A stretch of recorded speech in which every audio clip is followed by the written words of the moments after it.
السلام عليكم ورحمة الله وبركاته. الحمد لله فاتح أبواب الندى ومانح أسباب الهدى، وصلى الله وسلم على نبينا محمد الذي ابتعثه الله محجة لمن اهتدى وحجة على من اعتدى، وعلى آله وأصحابه الذين أحيوا سنته على طول المدى. أما بعد. Seluruh hadirin dan hadirat yang kami muliakan dan semoga dimuliakan Allah Subhanahu wa taala. Di malam hari ini, marilah kita senantiasa memperbaiki serta menyempurnakan syukur kita kehadirat Allah Subhanahu wa taala dengan membimbing hati untuk selalu menisbatkan nikmat yang kita nikmati setiap hari hanya kepada Allah Subhanahu wa taala, bukan kepada selainnya. Kemudian membimbing hati untuk selalu menerima dengan sabar, ridha dan syukur atas ujian-ujian yang diberikan Allah Subhanahu wa taala kepada kita seluruhnya. Setelah itu membimbing lisan untuk selalu memuji Allah dimanapun dan kapanpun. Selalu berzikir kepada Allah, mengingat Allah. Inilah hamba yang bersyukur dan mengakui akan keagungan Allah. Setelah itu memanfaatkan karunia yang telah Allah titipkan hanya untuk ketaatan kepada Allah. Inilah syukur nikmat. Kemudian marilah kita sempurnakan syukur kita pula kehadirat Allah SWT dengan mengenang suri tauladan, makhluk terbaik di dunia. Dan ada kaitan dengan judul kita di malam hari ini, yaitu Nabi Muhammad sallallahu alaihi wasallam, dengan mengingat senantiasa mencintai, memperbaiki rindu, cinta dan selalu memujinya dengan banyak bersalawat dan bersalam kepada Nabi Muhammad sallallahu alaihi wasallam. Di dalam hadis yang diriwayatkan oleh Imam Tirmidzi dan yang lainnya, bahwa Nabi Muhammad sallallahu alaihi wasallam bersabda, "Man lam yashkurin nas, lam yashkurillah." Barang siapa yang tidak mensyukuri atas jasa manusia, maka tidak bersyukur kepada Allah. Dan di malam hari ini judul kita adalah mempelajari akan keajaiban Al-Quranul Karim sebagai sumber istiqamah dalam hidup. Ini ada keterkaitan erat sekali dengan sejarah Nabi Muhammad sallallahu alaihi wasallam. Maka sebagai syukur nikmat itu adalah kita selalu mengenang dan selalu bersalam dan bersalawat terhadap Nabi Muhammad sallallahu alaihi wasallam. Karena suri tauladan inilah kita bisa mengetahui akan makna Al-Quran. Karena suri tauladan inilah kita bisa tahu jalan menuju surga. Karena dengan suri tauladan inilah kita bisa tahu makna dan isi kandungan Al-Quran. Karena dengan suri tauladan inilah kita bisa meniti salah satu hamba yang jadi jamin oleh Allah SWT untuk masuk surga, sehingga kita tidak akan tersesat. Di malam hari ini, jemaah yang kami muliakan, kita mengenang akan sejarah dunia. Sebelum kita menjelaskan hal ini secara singkat, karena kajian kita adalah singkat dan tadabbur, bukan detail membahas kitab ataupun yang lainnya, maka kita jelaskan kepada sejarah ciptaan Allah yang maha dahsyat. Yang pertama kali adalah Allah. Kita mempelajari tentang keajaiban Al-Quran, maka kita akan mempelajari siapa zat Allah sebenarnya. Karena Al-Quran diijma'kan oleh para ulama, dan barang siapa yang tidak meyakini itu maka bukan muslim. Al-Quran adalah firman Allah dan bagian dari Allah Subhanahu wa taala. Al-Quran adalah firman Allah dan bagian dari Allah. Jadi tulisan ini beda, tulisannya bukan zat Allah SWT. Tapi Bacaan itu adalah dari firman Allah. Suara kita, suara kita. Tapi yang kita baca adalah firman Allah SWT. Jadi Al-Quranul Karim ini adalah firman Allah, ucapan Allah, dan itu mengenang tentang zat Allah Subhanahu wa taala. Jadi kalau mempelajari tentang keajaiban Al-Quran, maka kita akan mempelajari keajaiban Allah. Dan Allah Subhanahu wa taala di dalam Al-Qur'anul Karim kita selalu disuruh untuk mengenang alam semesta. Karena ketika kita mengetahui Allah, kita masih dalam ujian. Di dunia tidak ada satupun hamba, tidak ada satupun hamba dari makhluk Allah yang diperkenankan untuk melihat zat Allah langsung. Kenapa? Karena itu rahasia Allah dan gaib yang tidak boleh diketahui oleh umat manusia kecuali nanti di akhirat. Karena ujian itu adalah menjadi simbol dunia. Kita hidup di dunia adalah ujian dan kita tidak akan selama-lamanya.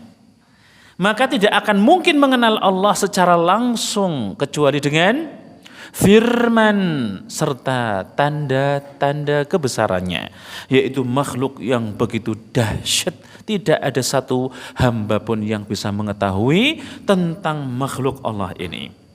Kita jamin 1000 kali, bukan hanya 100%, 1000% di dunia tidak ada makhluk yang bisa tahu tentang kebesaran Allah, tentang makhluknya, bukan tentang zat Allah. Apalagi kita berbicara tentang firman-Nya. Ketika kita di dalam Al-Quranul Karim, kita selalu suruh mengetahui Allah dengan makhluknya. Wa min ayatihi, selalu begitu.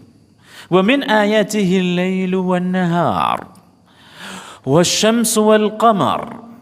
Dan dari tanda-tanda kebesaran Allah, kekuasaan Allah, keajaiban Allah, maha dahsyat Allah SWT, yaitu siang dan malam.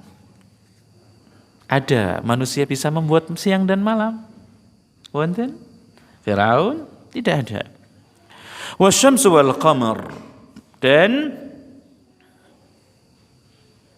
matahari serta bulan. Ada satu makhluk pun yang bisa membuat.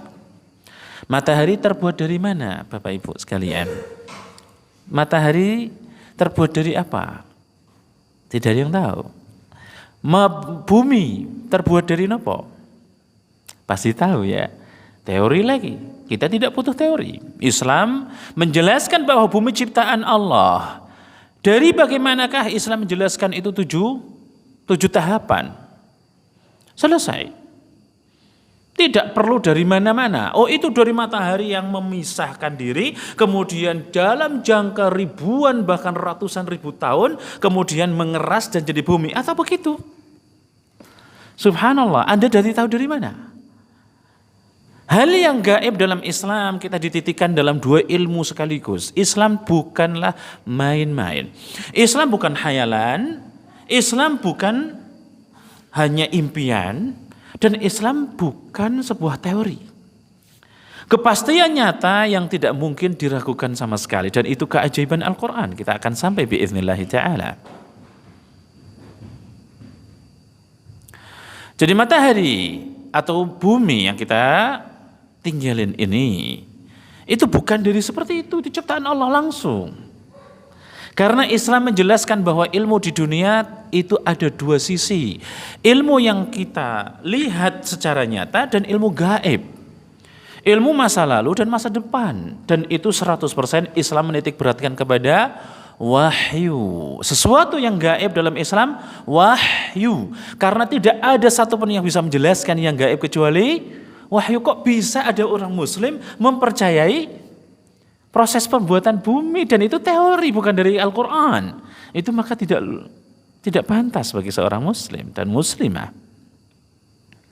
Hal yang gaib harus disandarkan kepada wahyu, baik masa lalu maupun masa depan, dan itu inti Al-Quranul Karim. Isi kandungan Al-Quranul Karim ada 3 hal. Tauhid, keagungan Allah dan bagaimanakah cara mengesahkan Allah. Kemudian isi adalah kisah-kisah para nabi serta umat-umat terdahulu, bahkan umat Nabi Muhammad SAW yang taat masuk surga, yang bermaksiat dan tidak mengikuti jejak para nabi mereka, mereka sengsara dan diazab oleh Allah di dunia maupun di akhirat. Celaka jalannya dan tersesat. Kemudian hukum, sumber kehidupan, undang-undang hidup, mutlak, keseluruhan, sempurna, Al-Quranul Karim. Al-yawma akmaltu lakum dinakum. Pada hari Arafah ini, pada hajimu wahai Muhammad di haji wada, pada sore hari di padang Arafah, pada hajimu ini, hari Arafah ini wahai Muhammad, pada hari Jumat, aku sempurnakan untuk kalian wahai para manusia. Al-yawma akmaltu lakum dinakum, agama kalian. Agama Islam menyangkup keseluruhan aspek hidup 100% agama Islam. Tidak terkecuali. Tidak ada duniawi dipisah dengan agama, enggak ada. Agama melingkup semuanya. Qul inna salati wa nusuki wa mahyaya wa mamati lillahi rabbil alamin. Semua ibadah kita, salat kita, hidup dan mati kita semata-mata hanya untuk Allah. Karena itu ibadah. Islam adalah kehidupan keseluruhan, mutlak. Itulah Islam. Jadi Islam menyangkup banyak hal. Yang pertama akidah. Karena di dunia hanya dua, Tuhan dan hamba. Khalik dan makhluk. Al-mas'ul dan sa'il. Pencipta dan makhluk. Di dunia hanya dua. Maka akidah menjadi inti dalam syariat Islam. Akidah supaya kita tidak sesat. Kita tidak boleh menduakan Allah. Pergi kepada hamba yang makannya nasi. Coba orang yang bisa Masya Allah memberikan rizki, memberikan keberkahan, coba. Kita sampingkan, kita kasih waktu 1 bulan, 2 bulan di kamar, tidak dikasih makan, minum sama sekali. Kira-kira mati nopo boten? 2 bulan kita kuburkan, bener? Kok bisa diminta keberkahannya? Gimana boten? Kenapa diminta rizki? Supaya banyak rizki, lucu. Akidah. Yang kedua ibadah.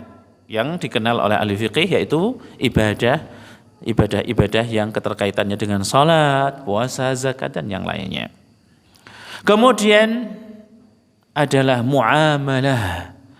Muamalah dalam hubungan kebersamaan dengan sesama, jual beli, simpan pinjam dan yang lainnya, ini dikatakan muamalah. Dan akhlak. Ini adalah pondasi syariat Islam.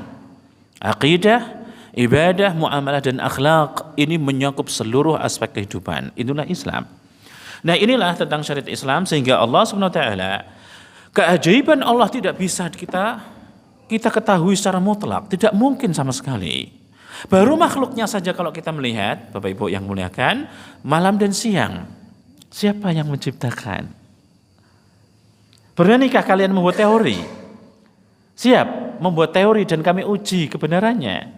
Tidak ada di dunia. Hanya cuma siang dan malam.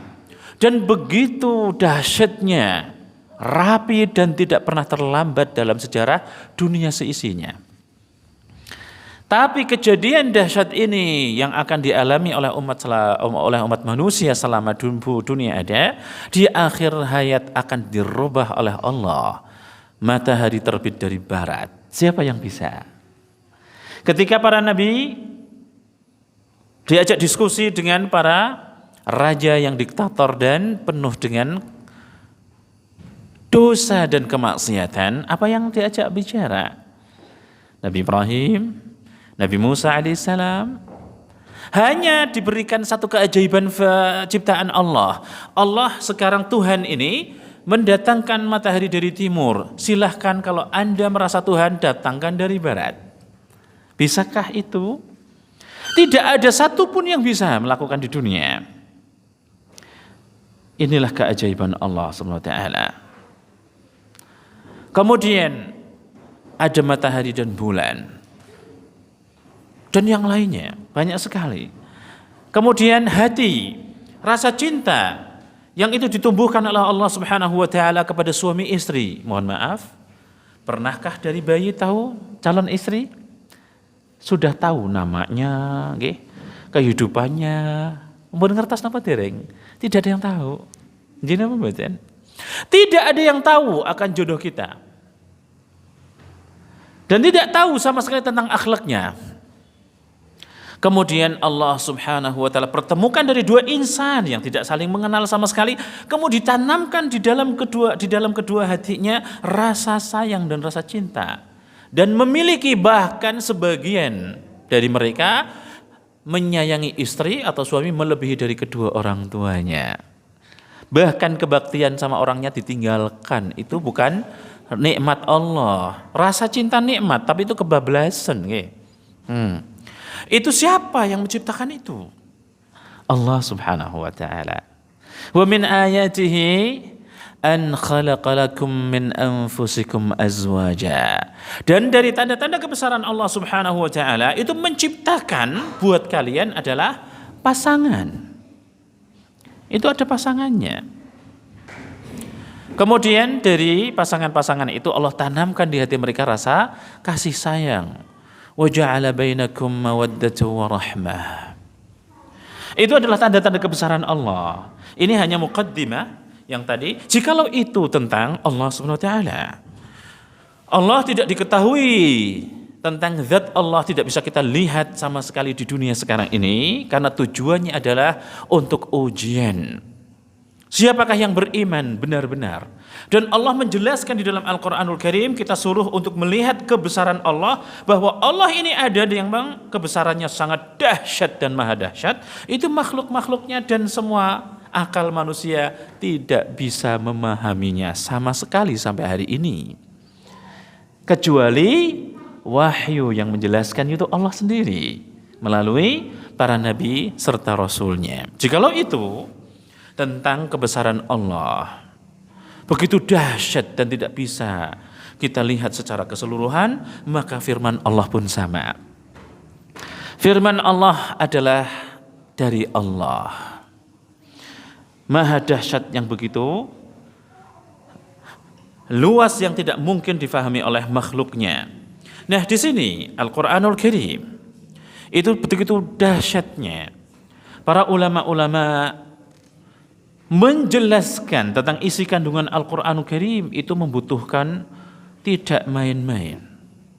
Umur mereka untuk mempelajari kitab suci ini itu seumur hidupnya pun belum merasa puas dan belum bisa untuk menggali isi kandungannya keseluruhan. Disitulah Al-Qur'anul Karim.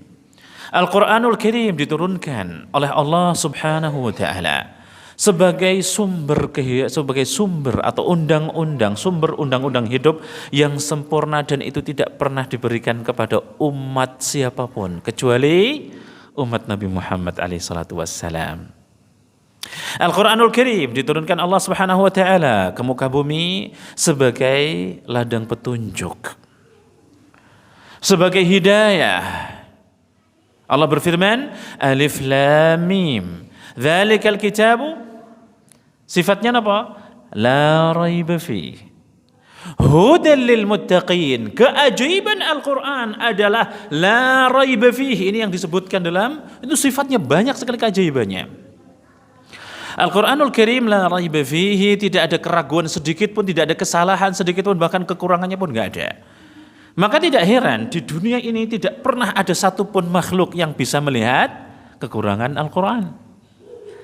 Siapapun yang mempelajari Al-Quran dan ingin dengan nazar dan dengan kemauan yang begitu tinggi untuk menguji kekurangan Al-Quran, pasti akan tunduk dan pasti akan mengucapkan asyhadu an la ilaha illallah Muhammadur Rasulullah. Pasti akan langsung bersyahadat. Kenapa? Tidak ada keraguan di dalamnya. pasti benar dan pasti sempurna, tidak ada cacat sedikit pun. Itu Al-Quran. Dan kalau kita meneliti, Bapak Ibu sekalian, ya, betapa banyak orang orientalis mempelajari Al-Quranul Karim dan kemudian mereka ingin menguji kekurangan Al-Quran, pasti bersyahadat. Bagi yang memang ikhlas ingin menguji benar kepada Al-Quran, tidak ingin menyesatkan orang, itu pasti masuk Islam, dijamin. Dan itu banyak sekali bahkan dari umat Nabi Muhammad SAW di masa dulu. Al-Quranul Karim, mereka para ahli bayan, para ahli sastra Arab, itu semua berkumpul dan Al-Quran menjelaskan mereka tidak akan mungkin mendatangkan. Jikalau jin dan manusia berkumpul, ini Al-Quran menjelaskan, ingin menguji, ingin membuat seperti Al-Quran, mereka semuanya jin dan manusia tidak akan mungkin bisa membuat Al-Quranul Karim. La ya'tuna bimithlihi walau kana ba'duhum li ba'din zahira. Semuanya bersatu padu untuk membuat Al-Quran baru tidak akan mungkin. Jin dan manusia seluruhnya tidak akan bisa. Ini adalah keajaiban la raiba fi hudan lil muttaqin. Keajaiban yang kedua Al-Quran adalah hudan lil muttaqin, sebagai petunjuk bagi orang-orang yang bertakwa. Inilah dahsyatnya Al-Quranul Karim. Belum lama kita dengarkan banyak sekali dari yang bukan muslim masuk Islam. Ada salah satu profesor di Eropa sana, di Eropa, di negeri barat, ini ateis. Dia mengakui dirinya ateis dan tidak mengakui Tuhan. Orang tuanya ateis. Dan ketika membaca Al-Quran suatu hari dia bingung. Banyak buku selalu dibaca, memang suka. Yang jadi masalah ini kita nggak suka baca, padahal umat baca, bener gak? Nabi Muhammad SAW, ummah iqra, ummatu iqra.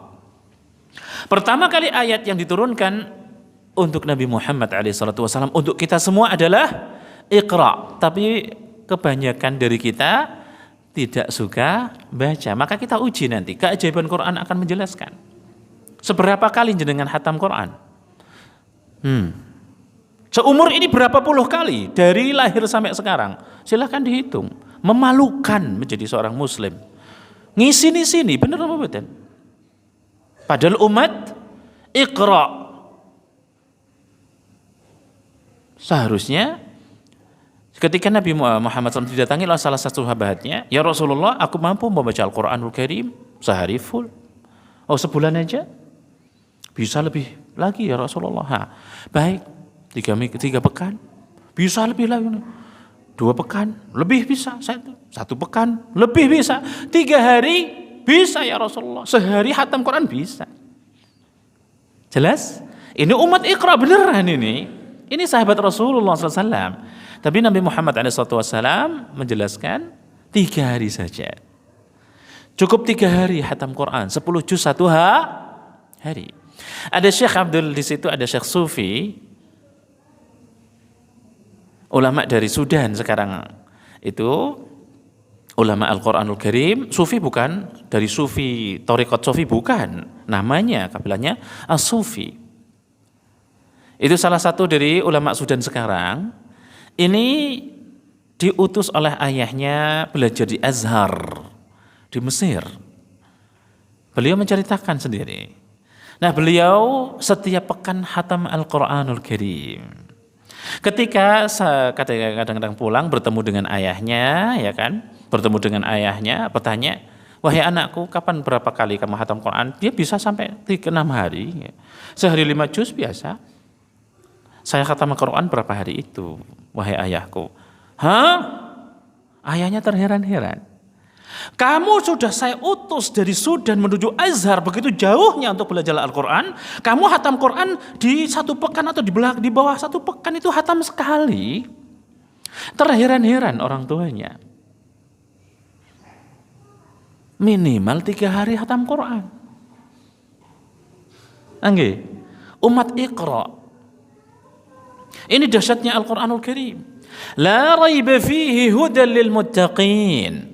Menjadi petunjuk bagi orang yang bertakwa. Gimana kita mau bertakwa sedangkan petunjuknya adalah Al-Quran. Dan Al-Quran jarang kita baca, apalagi dipelajari isi Nganya. Kepiye nggih. Bagaimana kita akan menjadi orang-orang yang muttaqin dan Al-Qur'an menjadi petunjuk kita sedangkan kita jarang baca. Dan subhanallah lebih buruk lagi tidak mau menjelaskan, tidak mau mempelajari isi kandungannya dan itu inti Al-Qur'an. Kitabun anzalnahu ilaika mubarakun liyadabbaru ayatih wa liyatadhakkara ulul albab. Ini keajaiban Al-Qur'an. Kitab Al-Quran adalah kitabun anzalnahu ilaika. Kitab Al-Quran ini ya Rasulullah kami turunkan untukmu. Untuk apa Al-Quran? Tadi kita jelaskan Al-Quran tidak ada keraguan sama sekali di dalamnya. Pasti benar. Yang kedua sebagai petunjuk bagi orang-orang bertakwa. Sekarang apa? Salah satu keajaiban Al-Quran mubarakun. Sumber keberkahan seluruhnya. Kalau ingin berkah, berkah diri, waktu, berkah seluruhnya, berkah anak keturunan, berkah harta, berkah istri, berkah aktivitas, dan berkah pikiran, hati, Al-Quran jawabannya. Al-Quran jawabannya. Maka para sahabat menjelaskan, Lau tahurat qulubuna ma syabi'at min kalami Rabbina. Jikalau hati kita itu suci, bersih, niscaya takkan kenyang dengan membaca serta mempelajari firman Rabb kita, yaitu Allah Subhanahu wa taala. Itu Al-Qur'anul Karim, mubarakun. Itu adalah sumber keberkahan. Orang yang selalu membaca Al-Qur'anul Karim lisannya akan dijaga Allah. Jikalau ikhlas benar kepada Allah, maka akan terjauh dari ghibah, namimah dan kata-kata yang tidak berguna. Berkah anggota tubuhnya, berkah keseluruhannya karena Al-Quran cahaya. Al-Quran adalah nur, adalah cahaya sehingga ketika dibaca dan dipelajari isi kandungannya itu. Nah, salah satu dari inti Al-Quran diturunkan di muka bumi karena sebagai keberkahan dalam segala hal, mutlak keberkahan segalanya, liyadabbaru ayatih wa liyatadhakkara ulul albab, agar mereka mentadaburi isi kandungannya dan sebagai pengingat bagi orang-orang yang berakal. Jadi Al-Qur'anul Karim adalah sumber keberkahan keseluruhannya. Kapan? Ketika dipelajari isi kandungannya, liyadabbaru ayatih. Ketika mereka mempelajari isi kandungannya. Kemudian Al-Qur'anul Karim sebagai sumber pengingat. Tadi sumber keberkahan, di sini sumber pengingat. Waliyatadzakkara ulul albab. Dan agar orang-orang yang berakal itu bisa ingat. Ini Al-Qur'anul Karim. Inilah sejarah Al-Qur'an. Maka kita bawa kepada keajaiban Al-Qur'anul Karim banyak sekali karena judul itu umum sebenarnya. Itu sangat luas untuk dijelaskan, tetapi kita tadabbur di malam hari ini.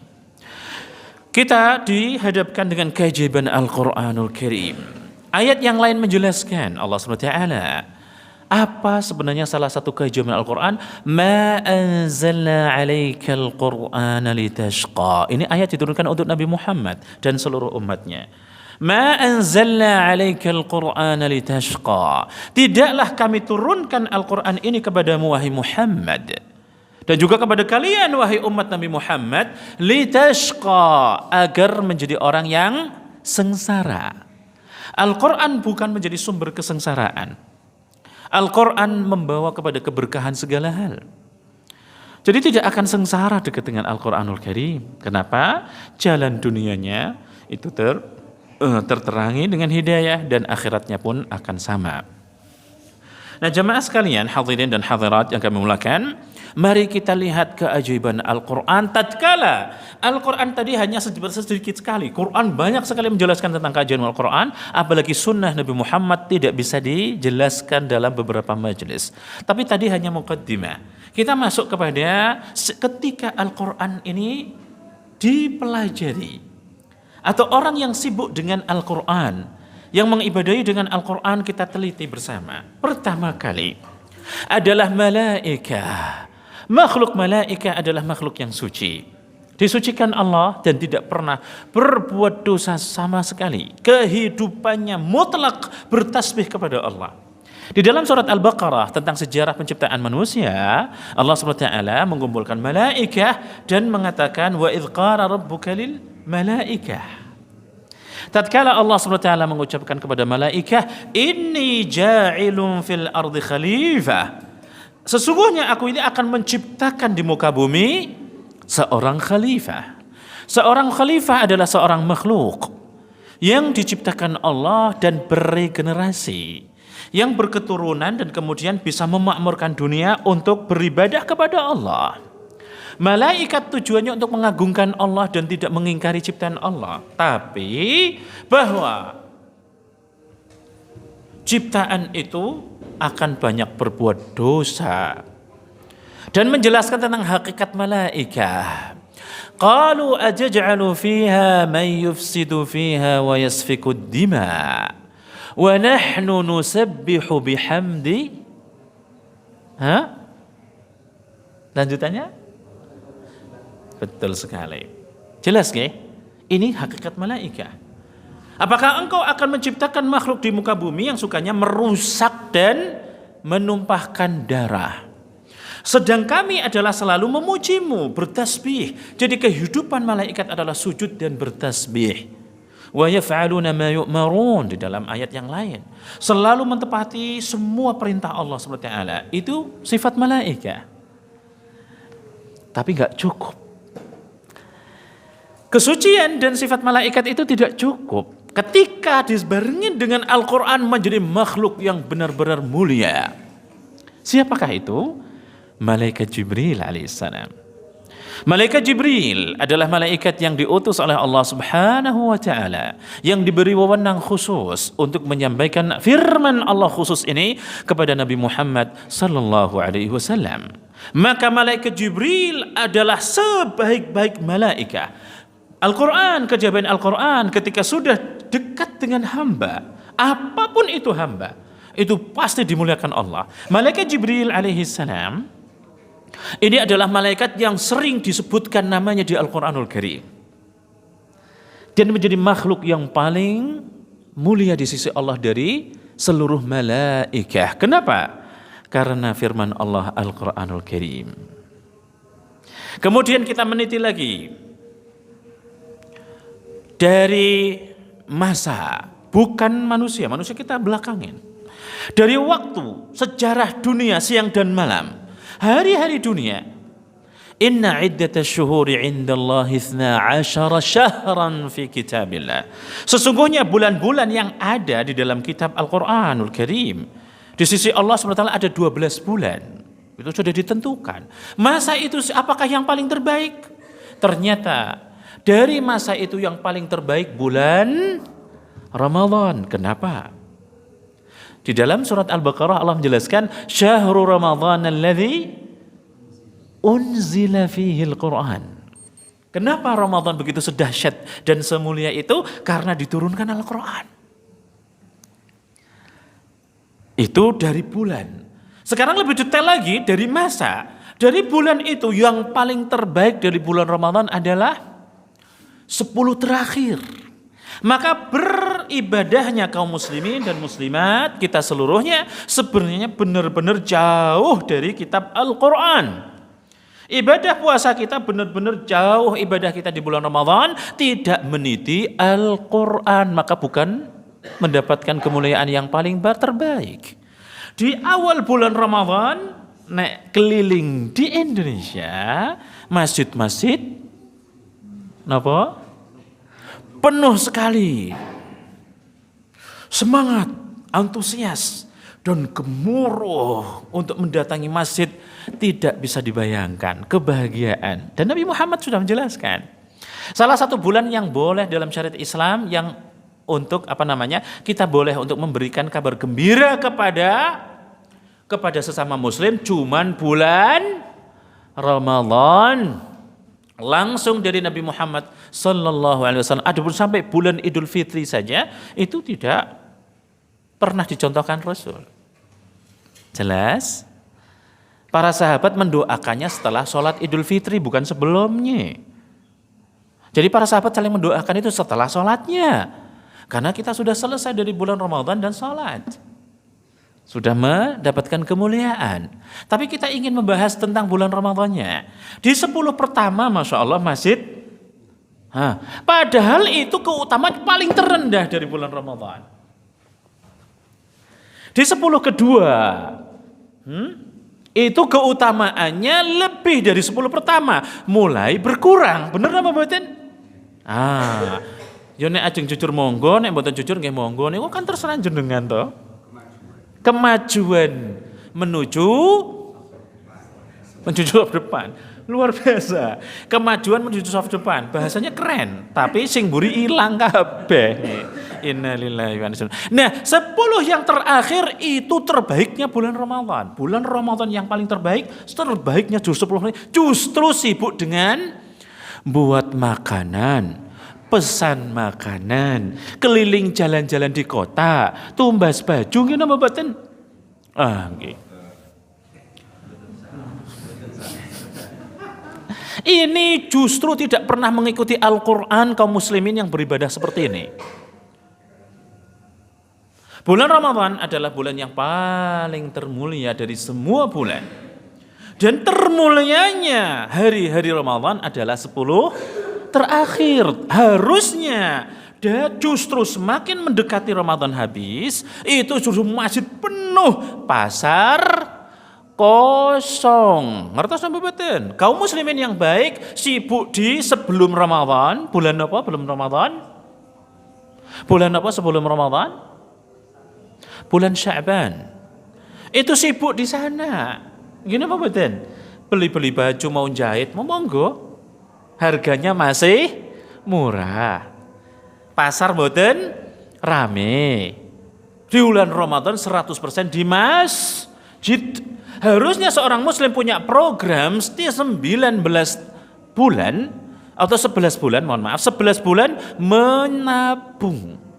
Nanti bulan Ramadan free, tidak kerjasama sekali. Seperti negeri Arab.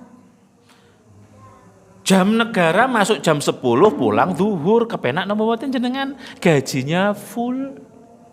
Isuk nganti sore sampai malam. Oh iki waktune lur duit. Auzubillahi minasyaitonir rajim. Lah waktunya panen pahala ndak mau, malah panen dunia njur ajeng mlebu ngendi nggih?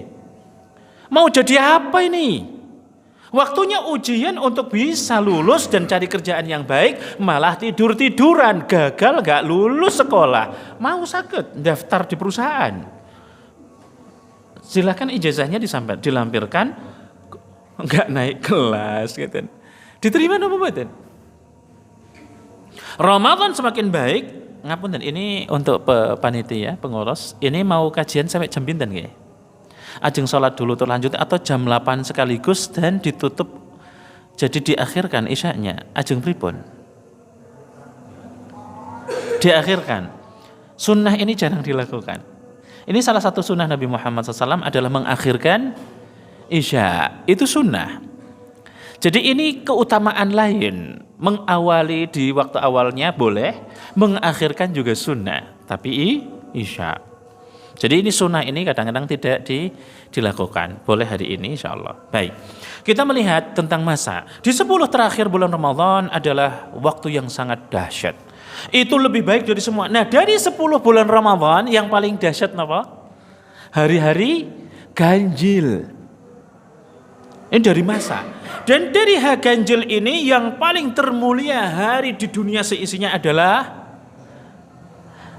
malam Lailatul Qadar. Kenapa malam Lailatul Qadar? Di situ inna anzalnahu fi Lailatul Qadar. Sesungguhnya kami telah menurunkan Al-Qur'an pada malam Lailatul Qadar. Bayangkan kedahsyatan dan keajaiban Al-Qur'anul Karim.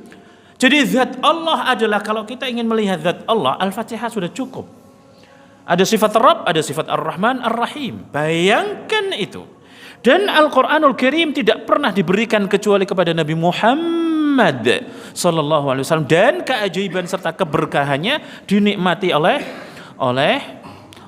Nabi Muhammad dan seluruh umatnya. Maka keajaiban Al-Qur'an ketika diturunkan malam satu saja seperti pahalanya khairum min alfi syahr. Ngapunten, kita belajar cerdas. Ada yang HP silahkan dilihat. 1000 bulan itu berapa tahun? Harus ternyata detail. Silahkan dilihat di HP, kalkulator. Enggak nyampe. Ngapunten, sampai Mas, bismillah, berapa? Kalau kita ingin terabur, kita ingin melihat keajaiban Quran. Jadi malam ini bukan untuk ngantuk, nggih. Jenengan kalau udah masuk pengajian itu bukan nazalat alaikumus sakinah. Nazalat alaikumus sakinah, bukan sakinah. Kalian bukan sakinah yang itu justru lebih khusyuk, lebih nyaman mendengarkan kajian, tapi sudah disembelih dengan pisau, makanya sudah mati. Otaknya enggak sama gurunya. Ono laron mau jenengan muter-muter. Ajeng ngaji napa ngedolanan kali laron jenengan iku, ha? Habis itu ngantuk meneh. Auzubillahi minasyaitonirrajim. Oke, berapa Mas? Berapa tahun? 83, koma pinten?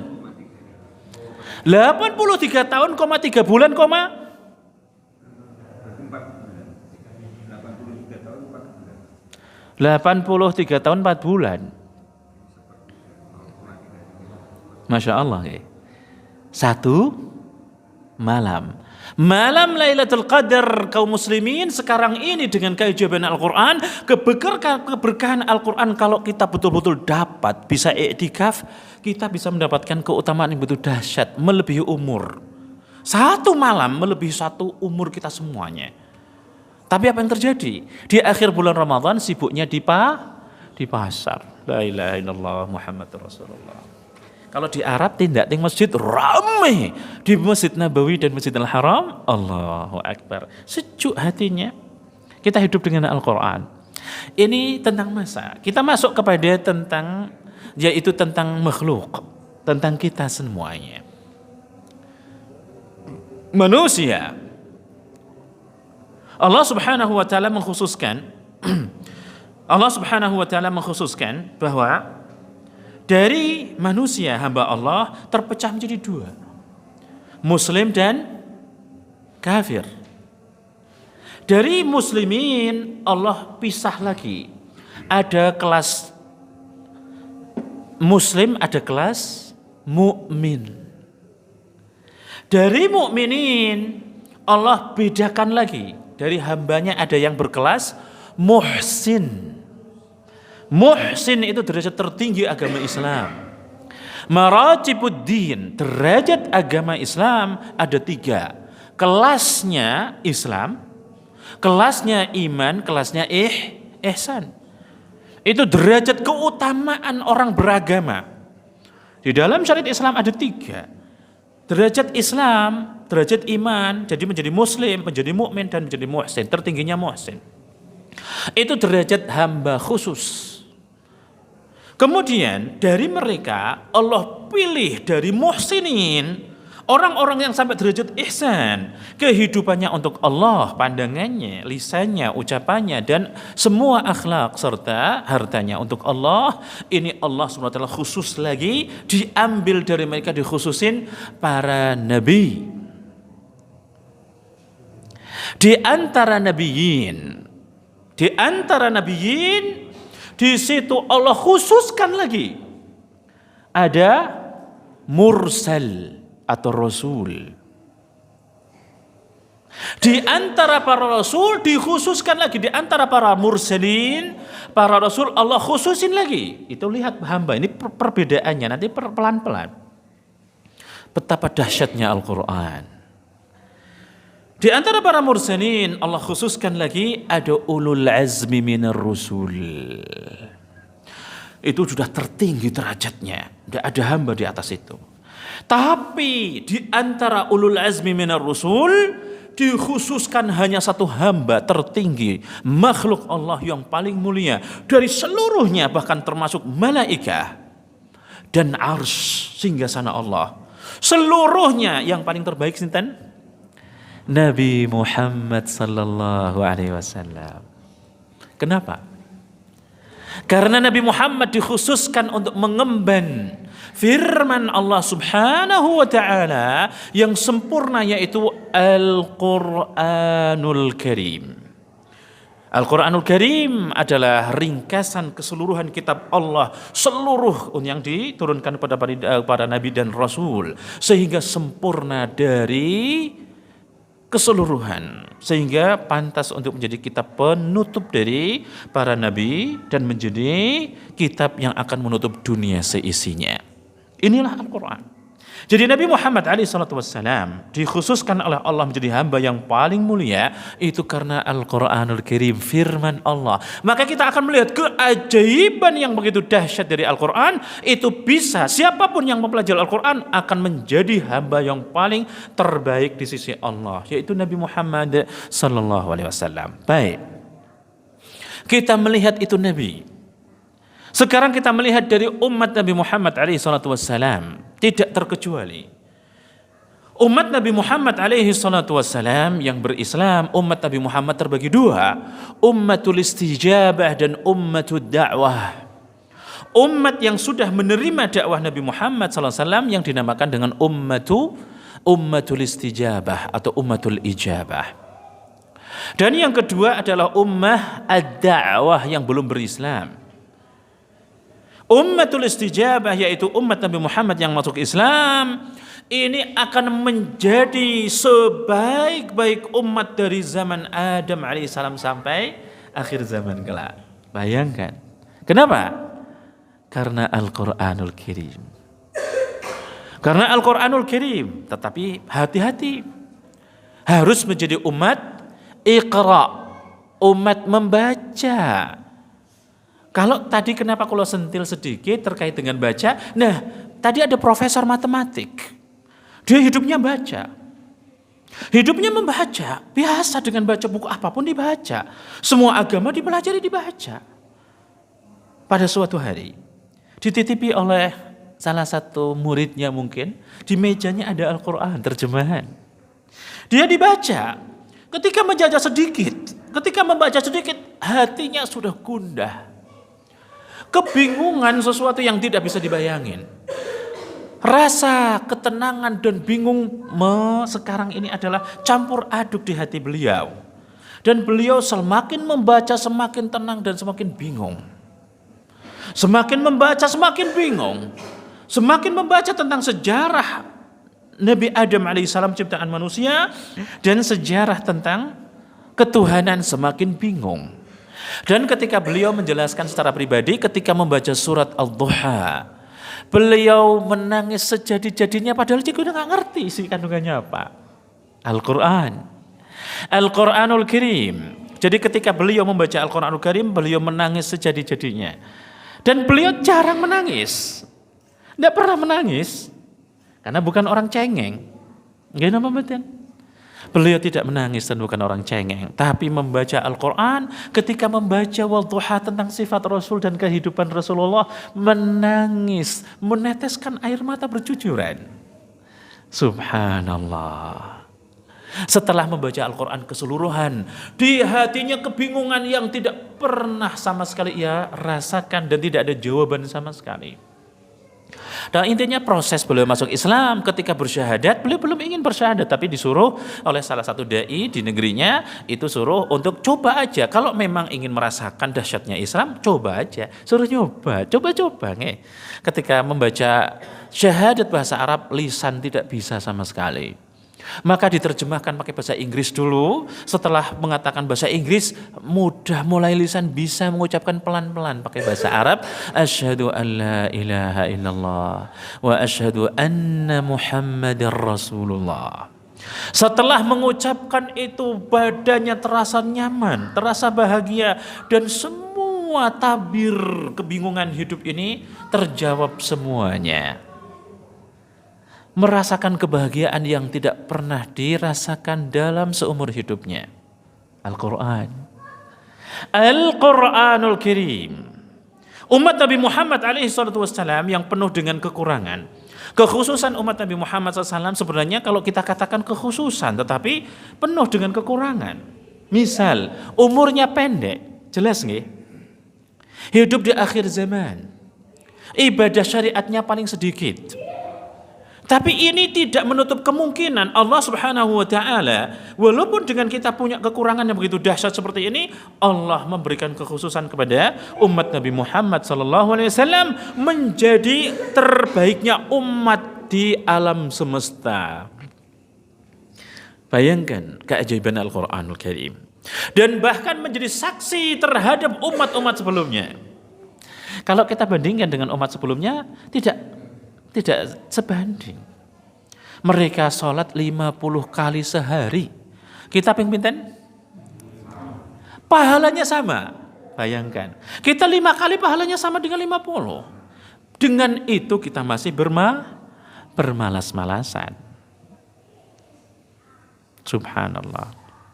Ini adalah umat Nabi Muhammad SAW. Sekarang alhamdulillah banyak muncul kitab-kitab baru tentang kekhususan Nabi Muhammad dan umatnya. Yang dulu terkhusus di dalam kitabnya Imam banyak sekali seperti Qadhi Iyad dan banyak sekali ulama-ulama besar dahulu seperti Imam Syafi'i juga sudah menulis tentang kekhususan Nabi Muhammad SAW dan beberapa umatnya.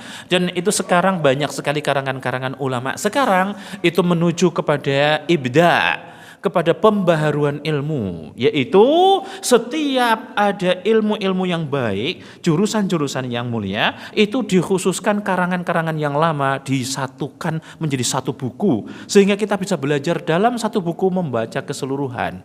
Itu di masa sekarang dikenal dengan mausu'ah. Itu adalah pembaharuan ilmu. Di akhir-akhir ini itu banyak muncul kitab-kitab mausu'ah. Mausu'ah fi akhlaqin Nabi Muhammad SAW. Ada mausu'ah tentang macam-macam. Tentang syama'il Nabi Muhammad SAW. Ada mausu'ah fiqhiyah seperti yang ditulis dalam Kuwait, ulama-ulama Kuwait, mausu'ah Kuwaitiyah, dan mausu'ah yang lain. Ini adalah pembaharuan ilmu yang sangat indah sekali di masa sekarang. Nah, di situ yang sangat istimewa dari umat Nabi Muhammad alaihi salatu wassalam. Dari keistimewaan Nabi Muhammad, umat Nabi Muhammad SAW, ada yang istimewa lagi. Siapakah yang lebih istimewa dari umat yang istimewa ini? Itu tertera di dalam hadis Bukhari. Hadis Uthman ibn Affan radhiyallahu anhuma. Jadi di sini disebutkan عن عثمان بن عفان رضي الله عنه قال رسول الله صلى الله عليه وسلم خيركم من تعلم القرآن وعلمه رواه البخاري. Jadi ini sebaik-baik umat Nabi Muhammad SAW. Padahal umat Nabi Muhammad sebaik-baik umat semuanya para nabi dan rasul. Tapi sebaik-baik umat Nabi Muhammad alaihi salatu wassalam dijelaskan dalam hadis ini. Hadis Utsman bin Affan radhiyallahu anhu. Rasulullah SAW bersabda, sebaik-baik kalian adalah yang mempelajari Al-Quran dan mengajarkannya. Ini keajaiban Al-Quran. Jadi keajaiban Al-Quran adalah ketika kita mempelajari Al-Quran, kita akan menjadi terbaiknya umat Nabi Muhammad sallallahu alaihi wasallam. Ini adalah dahsyatnya Al-Quran. Maka tidak heran jika Al-Quran adalah sumber istiqamah. Kapan istiqamah Al-Quran itu diraih? Maka dengan syarat Al-Quran, Nabi Muhammad SAW di dalam ayat Al-Quranul Karim menjelaskan, Ya Rabbi, ini mengadu kepada Allah, Inna qawmi ittakhadhu hadzal Qur'ana mahjura. Wahai Rabbku, Ya Allah, sesungguhnya kaumku ini telah menjadikan Al-Quran adalah kitab yang dicampakkan. Kira-kira benar apa mboten? Ini Al-Quran. Kira-kira setiap hari kita megang Al-Quran apa mboten? Alhamdulillah megang. Pinten? Alhamdulillah pernah megang. Kadang mboten nggih. Nek megang Quran jelas khatame iku apaan nggih. Tapi kok 1 bulan ya ora khatam nggih. Khatamnya bulan Ramadan. Nek khatam. Nek mboten ya bablas nggih. Nah, ini adalah sebaik-baik hamba Allah SWT dari umat Rasulullah SAW adalah yang mempelajari Al-Quran. Nah, untuk menjadi sarana istiqamah, tadi ayat tadi sudah dijelaskan. Saya jelaskan PR, ayat pinten, silahkan dilihat. Banyak aplikasi sekarang. Kitabun anzalnahu ilaika mubarak. liyadabbaru ayatihi wa liyatadzakkara ulul albab. Ayat ini surat apa dan ayat berapa? Ini adalah mengisyaratkan kepada istiqamah, hidup yang mulia dan hidup bisa istiqamah dalam segala hal. Ayat ini menjelaskan tentang rahasianya. Jadi istiqamah dalam hidup di sini yang selalu mempelajari Al-Qur'anul Karim itu pasti akan istiqamah. Kenapa?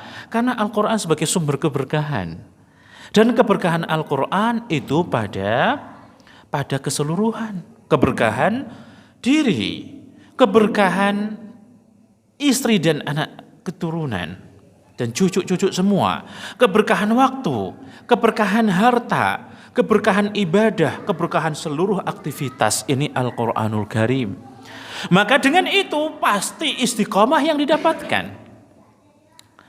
Tapi belum cukup hanya untuk mempelajari, tapi liyadabbaru ayatihi, harus mentadabburi ayat-ayatnya. Minimal belajar dahulu kajian-kajian, mempelajari terjemahannya, membaca sering terjemahannya, diresapi, dan kemudian nanti akan kita bawa kepada satu bab di dalam kitab At-Tibyan.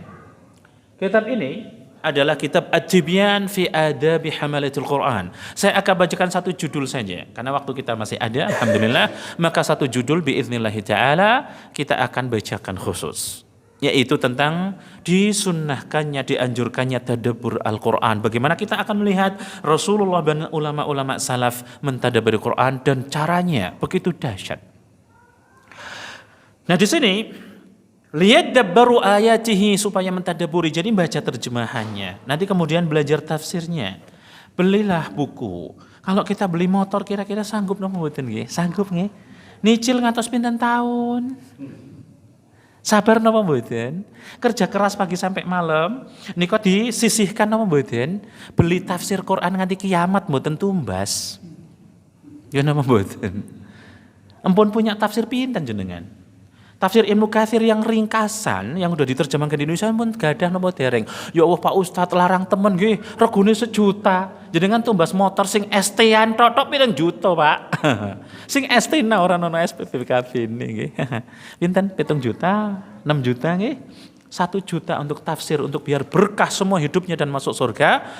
Beratnya innalillahi wa inna ilaihi raji'un. Itu baru berat 1 tukune tok, beratnya setengah mati. Lah kalau membacanya dan mempelajari seumur hidup kadang-kadang nggak hatam tafsirnya. Padahal itu ringkasannya. Ini aslinya, ini jilid pertama. Ini ada hampir 5 jilid atau 6 jilid ini. Ini tafsir Ibnu Katsir asli nih. Ini tulisannya pun rodok cilik, lihat nih.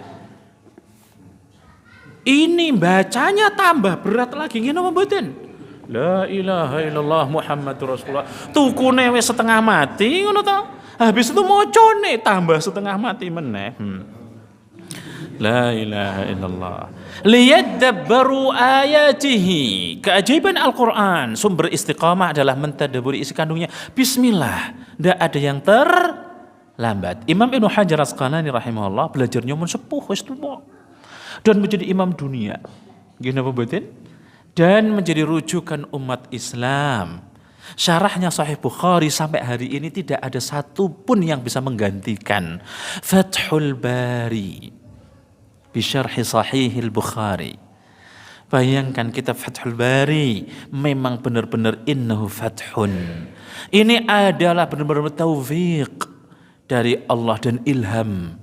Itu sangat-sangat dalam sekali. Untuk siapa? Untuk Imam Ibnu Hajar Asqalani. Belajarnya pun sepuh. Bisa menjadi hafidh. Al-hafidh itu adalah derajat ahli hadis yang sudah menghafal banyak hadis dan sangat banyak sehingga mengetahui akan banyak hadis, itu dikatakan al-hafidh. Derajat ahli hadis namanya muhaddits. Tapi di atas muhaddits adalah al-hafidh.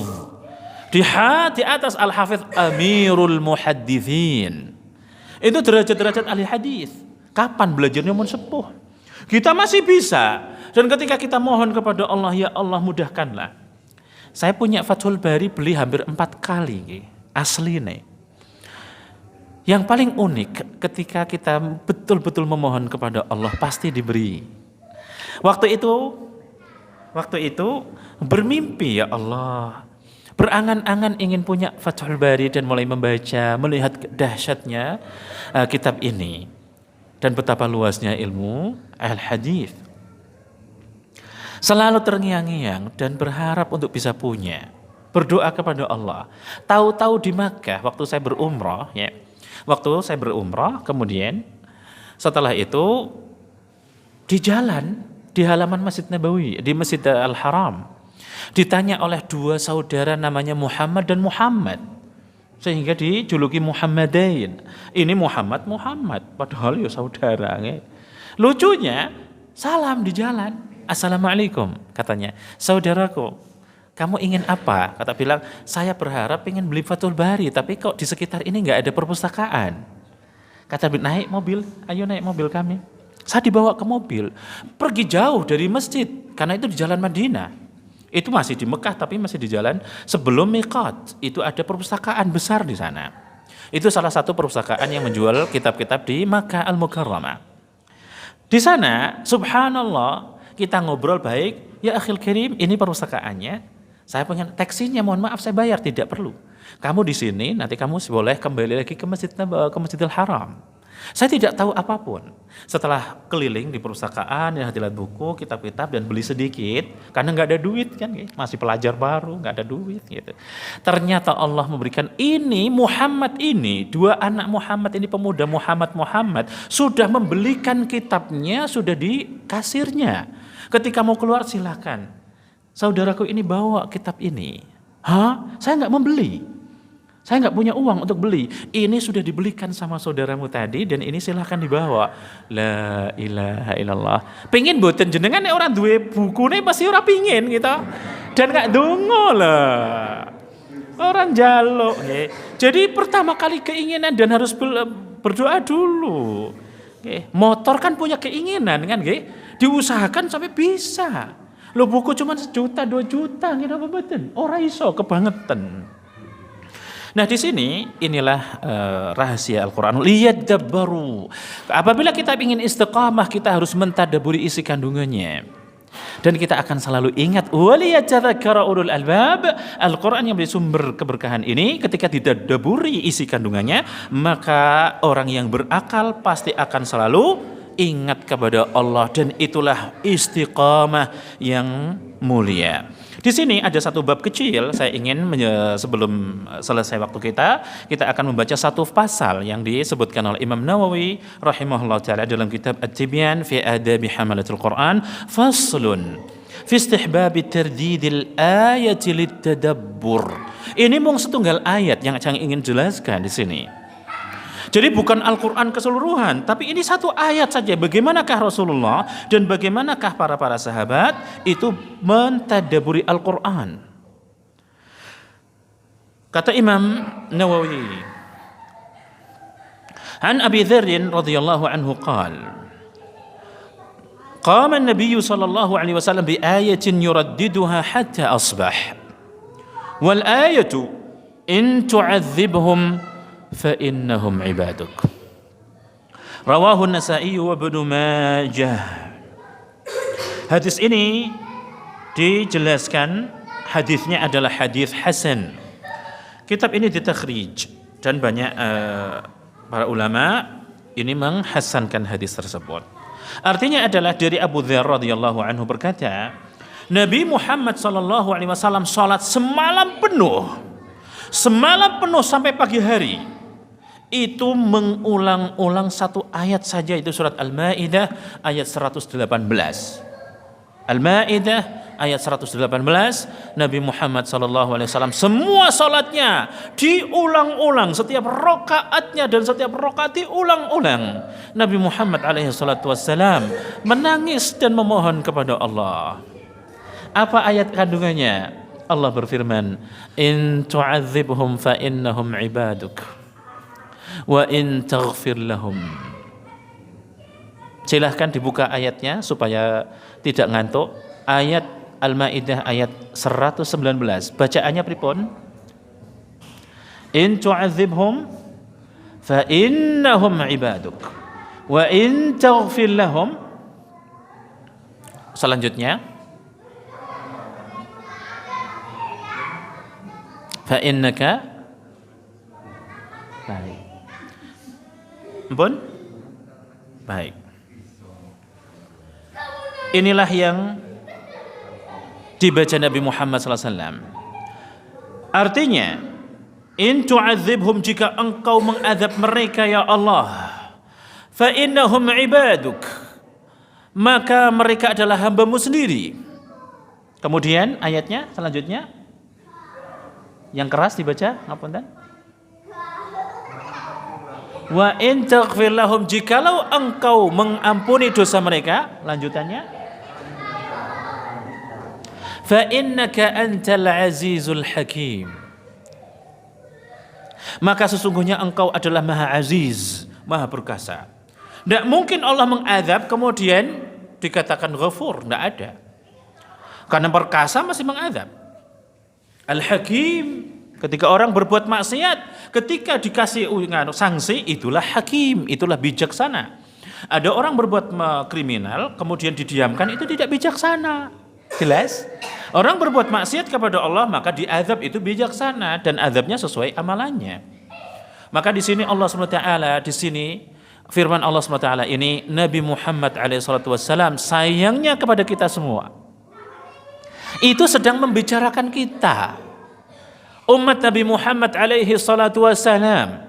Nabi Muhammad SAW semalaman salat sampai subuh itu membaca ayat ini dan menangis di hadapan Allah SWT. Menangisi keadaan kita semua, umatnya. Bayangkan. Ini mentadaburi isi kandungannya, karena Nabi Muhammad SAW sangat cinta terhadap umatnya dan berharap mereka semua terbaiknya dari makhluk Allah, dan itu sudah diijabahi oleh Allah. Umat Nabi Muhammad SAW sebaik-baik umat dari semua umat para nabi dan rasul. Tapi Rasulullah tidak cukup dengan itu, menginginkan mereka pada masuk surga, dan itu diijabahi oleh Allah. Paling terbanyak umat para nabi dan rasul yang masuk surga adalah umat Nabi Muhammad SAW. Itu tidak cukup untuk Nabi Muhammad, ingin semua, tapi Allah tidak memasukkan semua. Membaca ayat ini, Nabi Muhammad SAW merenungi betapa dahsyatnya keagungan Allah dan menginginkan Allah bisa mengampuni umat Nabi Muhammad SAW. Semalaman dibaca, bayangin, diresapi isi kandungannya. Di hadis yang lain, wa an Tamim ad-Dari radhiyallahu anhu annahu karrara hadhihi al-ayah hatta asbah am hasiba alladhina ijtarahu as-sayyi'ati an naj'alahum kalladhina amanu wa 'amilus salihat. Surat Al-Jathiyah. Surat Al-Jathiyah ayat 21. Sahabat Tamim Ad-Dari radhiyallahu anhum ketika membaca malam, salat malamnya satu ayat ini semalaman penuh. Salat semalaman penuh, ya. Salat semalaman penuh ini cuman baca satu ayat ini. Apa sebenarnya yang dipelajari isi kandungannya? Am hasibal ladzina ijtarahu as-sayyi'at an naj'alahum kalladzina amanu wa 'amilus salihat. Apakah orang-orang yang berbuat dosa mengira bahwa kami, yaitu Allah, akan menjadikan mereka seperti orang-orang yang beriman dan beramal saleh? Ketika melihat Allah SWT, pasti tidak akan menyamakan mereka. Seorang hamba pasti akan menangis, tahu apa yang dilakukan diri sendiri, sehingga ayat ini betul-betul diresapi untuk pribadi. Apa yang akan dipertanggungjawabkan di hadapan Allah kelak. Membaca ayat ini semalaman penuh, diresapi isi kandungannya, sehingga menjadikan diri menjadi diri yang mulia dan beristiqamah. Di dalam hadis yang lain, wa an Ubad bin Hamzah qala dakhaltu ala Asma radhiyallahu anha wa hiya taqra'u famanna Allahu alaina wa waqana 'adzabas samum. Surat At-Tur ayat 27. Fawaqafat 'indaha faja'alat tu'iduha wa tad'u fatala 'alayya dhalik فذهبت إلى السوق فقضيت حاجتي ثم رجعت وهي تعيدها وتدعو. Ini terkait dengan yang diriwayatkan dari Asma, Abbad ibn Hamzah. Abbad ibn Hamzah itu ketika itu memasuki rumah Asma. Rumah Asma, putri Abu Bakar As-Siddiq radhiyallahu anhu. Ketika masuk rumah, Asma ini sedang membaca ayat surat At-Tur ayat 28, "Famannallahu 'alaina wa waqana 'adzabas samum." Dan Allah lah yang memberikan karunia kepada kami serta menjaga kami dari azab neraka samum.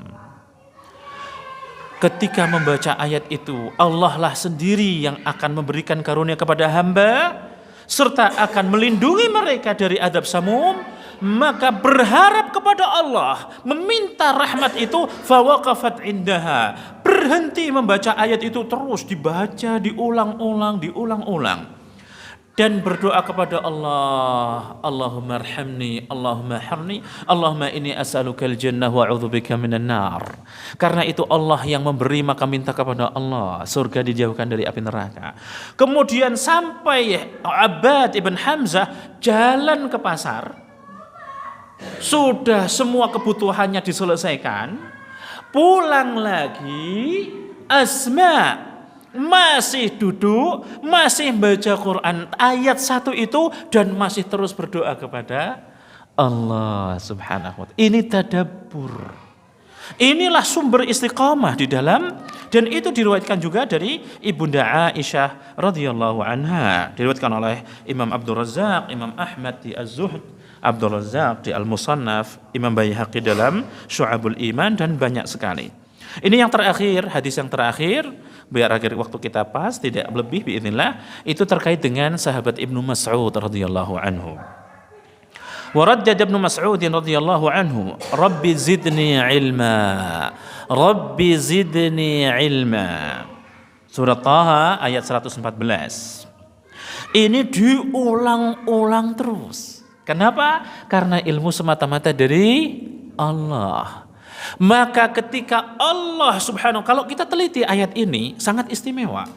Tidak ada satu nabi, Nabi Muhammad tidak pernah dimintain untuk meminta lebih di Al-Quranul Karim kecuali satu ini.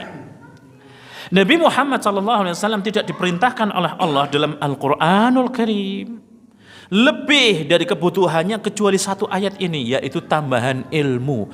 Cuman itu dalam Al-Quran semuanya. Jadi Nabi Muhammad SAW tidak diperkenankan Allah meminta lebih kecuali ilmu. Itu Al-Quran. Yang lain silakan minta banyak, monggo. Tetapi karena kenapa kok hanya ada ayat ilmu saja di Al-Quran? Tentang tambahan Rabbi zidni ilma, ya Allah berikanlah kami ilmu yang luas. Atau Rabbi zidni, ya Allah tambahkanlah kepada kami ilmu. Maksudnya ya Allah luaskanlah ilmuku. Ini kenapa? Karena ilmu sumber keberkahan dunia akhirat. Dan ini sumber hidayah agar orang beristiqamah dan berakhlak mulia di dunia. Hidup berdagang mulia, seorang pedagang muslim dan muslimah. Kemudian ketika sholat seorang muslim dan muslimah, sholatnya mboten seperti ayam matok jagung, cepat-cepat langsung pergi. Karena Al-Quran. Ini mengulang-ulang ayat ini sahabat Ibnu Mas'ud radhiyallahu anhu. Kemudian waradda Sa'id bin Jubair, wattaqu yawman turja'una fihi ila Allah. Al-Baqarah ayat 281. Sahabat ini Sa'id ibn Jubair, Sa'id ibn Jubair selalu mengulang-ulang surat Al-Baqarah ini ayat 281, wattaqu yawman turja'una fihi ila Allah. Takutlah kalian, bertakwalah, bentengi diri kalian pada suatu hari di mana kalian kembali kepada Allah Subhanahu wa taala. Ini adalah perintah kutek itu, maka Sa'id bin Jubair ini mengulang-ulang meresapi isi kandungannya. Adapun nangis tidak perlu dibicarakan, mereka adalah orang-orang yang pemberani, tetapi ketika di hadapan Allah mereka semuanya takut, tidak ada satupun yang berani menentang Allah Subhanahu wa taala. Kemudian di sini dilanjutkan lagi, waraddada aydan fasawfa ya'lamun idzil aghlalu fi anaqim. Kita lanjutkan yang terakhir yaitu Imam Dhahhak. Imam Dhahhak, wa kana Dhahhaku idza tala lahum min fawqihim dhulal dhulalun minan nar wa min tahtihim dhulal Ayat Az-Zumar ayat 16. Ada yang punya terjemahan, ngapunten biar nggak ngantuk. Yang ngantuk silahkan wajib menyebutkan terjemahan dari surat Az-Zumar ayat 16. Ayat artinya apa? Nggih. Lahum min fawqihim dhulalun minan nari wa min tahtihim dhulal. Artinya apa? Yang keras supaya didengarkan keseluruhan. Di atas mereka ada lapisan-lapisan dari api dan di bawahnya juga ada lapisan-lapisan yang disediakan bagi mereka. Cukup. Artinya apa? Ini adalah sangat-sangat ayat yang menakutkan bagi yang berbuat di dunia. Yang berbuat buruk pasti, bayangkan api berlapis-lapis.